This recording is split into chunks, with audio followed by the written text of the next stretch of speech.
Assalamualaikum warahmatullahi wabarakatuh. Kita lanjutkan pembahasan Intan Pariwara kelas 11. Masih di asesmen akhir tahun part 2 nomor 16 sampai dengan nomor 30. Mari kita simak bersama-sama. Nomor 16, cermati beberapa pernyataan berikut. Pernyataan mengenai pertumbuhan tumbuhan yang tepat ditunjukkan oleh angka. Jadi pertumbuhan itu kan proses bertambahnya ukuran beserta dengan volume, massa dan juga tinggi pada makhluk hidup.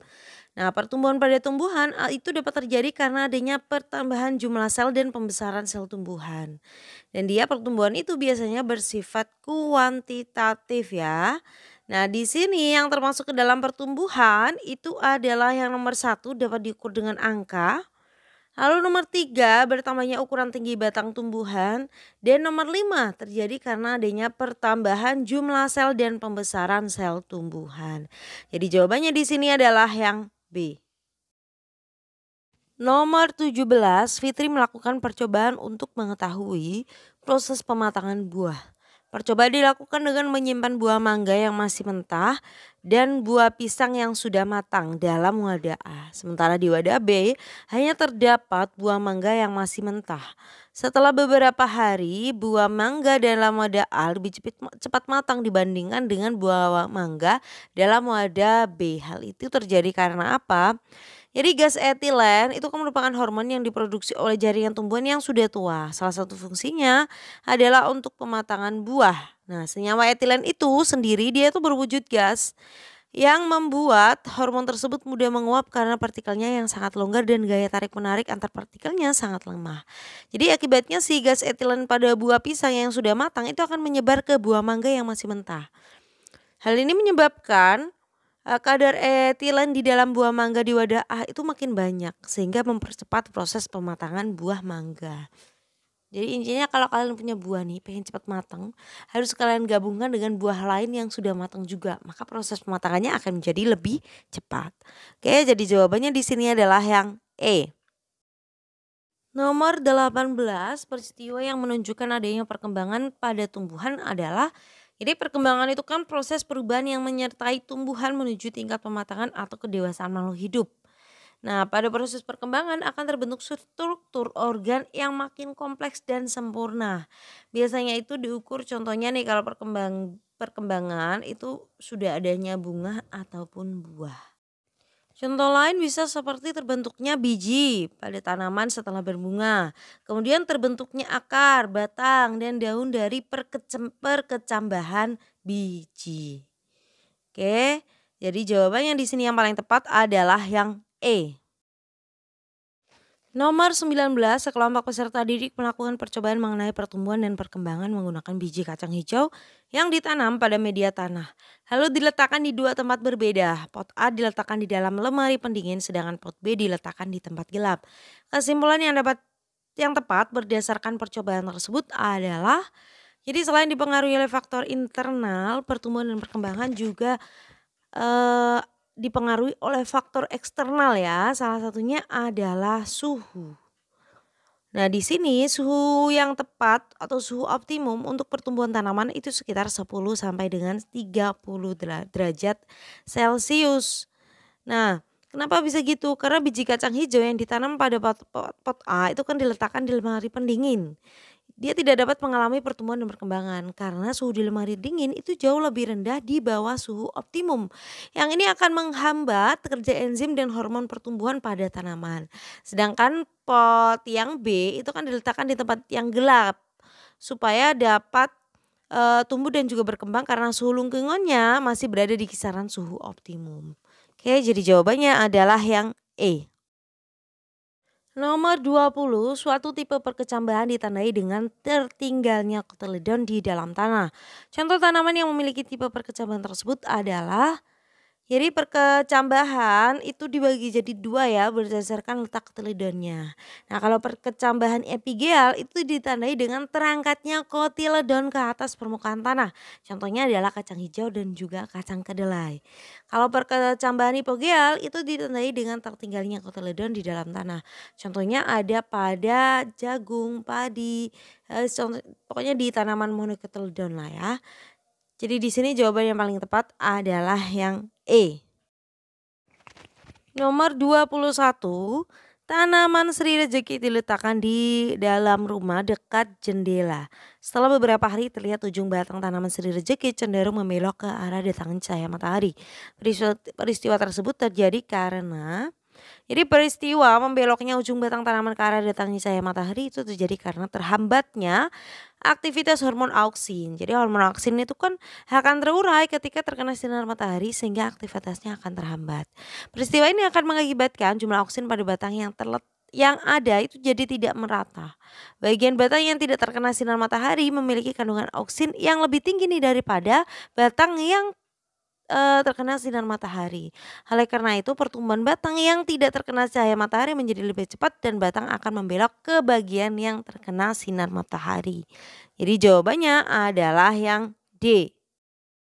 Nomor 22, tumbuhan dapat mengalami pertumbuhan primer dan juga sekunder. Namun pada sekelompok tumbuhan hanya mengalami pertumbuhan yang ditandai dengan pemanjangan batang.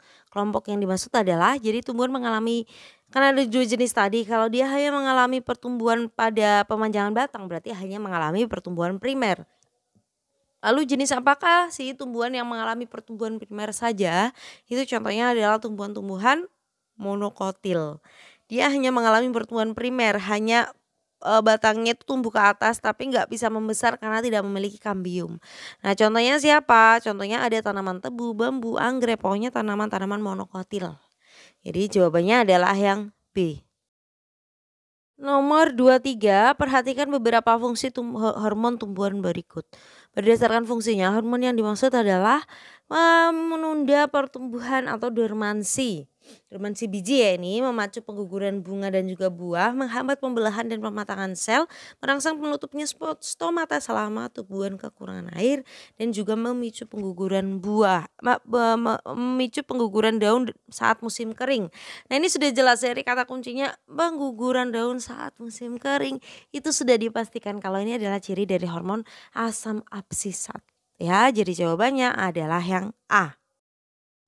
Nomor 24, perhatikan gambar berikut. Contoh hewan yang memiliki daur hidup seperti gambar tersebut adalah gambar pada soal ini kan daur hidup capung ya. Daur hidup capung itu metamorfosis tidak sempurna. Pada metamorfosis tidak sempurna bentuk hewan yang baru menetas mirip dengan induknya. Nah di sini contohnya siapa?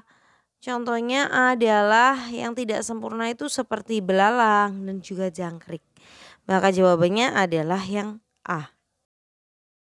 Nomor 25, perhatikan gambar metagenesis Aurelia aurita berikut. Berdasarkan metagenesis tersebut, fase pertumbuhan tunas-tunas lateral ditunjukkan oleh angka. Jadi Aurelia itu kan memiliki alat kelamin yang terpisah antara individu jantan dan juga betina.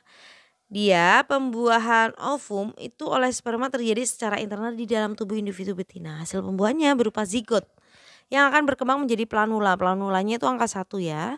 Lalu planula akan berenang menempel pada tempat yang sesuai, setelah mencapai silia dilepaskan dan planula akan tumbuh menjadi polip atau skifistoma. Ya, yaitu angka yang kedua. Lalu skifistoma itu akan membentuk tunas-tunas lateral yang tampak seperti tumpukan piring yang disebut dengan strobila. Strobilanya angka 3. Maka di sini jawabannya adalah yang C. Nomor 26, pernyataan yang benar mengenai siklus hidup walang sangit adalah, jadi walang sangit itu kan mengalami metamorfosis tidak sempurna. Kalau tidak sempurna, itu perubahan bentuk hewan yang dia baru lahir itu bersama dengan dewasanya. Tahapannya seperti apa sih? Yang pertama ada telur, kemudian muncul berubah menjadi nimfa atau hewan muda. Lalu imago yaitu hewan dewasa. Jadi lebih sederhana ya. Maka jawabannya adalah yang C. 27, urutan metamorfosis hewan seperti pada gambar di samping adalah, ini kan rayap nih. Kalau rayap itu hewan yang mengalami metamorfosis tidak sempurna. Nah karena dia metamorfosisnya tidak sempurna, maka tahap perkembangannya dimulai dari telur, nimfa dan juga imago. Maka jawabannya adalah yang E. Nomor 28, proses yang berlangsung pada fase-fase embrionik hewan dalam tahap gastrulasi adalah, jadi fase embrionik itu kan ada 3, ada morula, balastulasi dan juga gastrulasi. Nah, kalau gastrulasi itu terbentuk gastrula yang ditandai dengan adanya 3 lapisan endodermik ya. Ada ectoderm, mesoderm, dan juga endoderm. Maka jawabannya adalah yang C. 29. Perhatikan ciri-ciri perkembangan manusia berikut. Ciri-ciri perkembangan pada masa anak-anak ditunjukkan oleh angka. Jadi kalau pada masa anak-anak ciri-cirinya yang pertama emosinya masih berubah-ubah ya. Memiliki rasa ingin tahu yang besar. Lalu keinginan untuk memiliki barang orang lain itu tinggi. Mampu merekam dan dalam ingatan berbagai peristiwa yang terjadi di sekitarnya. Mulai menyesuaikan diri dengan lingkungan sekitar dan mulai mengenal hal-hal yang baik dan juga buruk. Jadi di sini jawabannya 1, 2, dan juga 5. A. Nomor 30, perhatikan beberapa fungsi hormon pada pertumbuhan manusia berikut. Berdasarkan fungsi, jenis hormon dalam tabel berikut yang benar adalah, jadi hormon tiroksin itu fungsinya mempengaruhi perkembangan mental.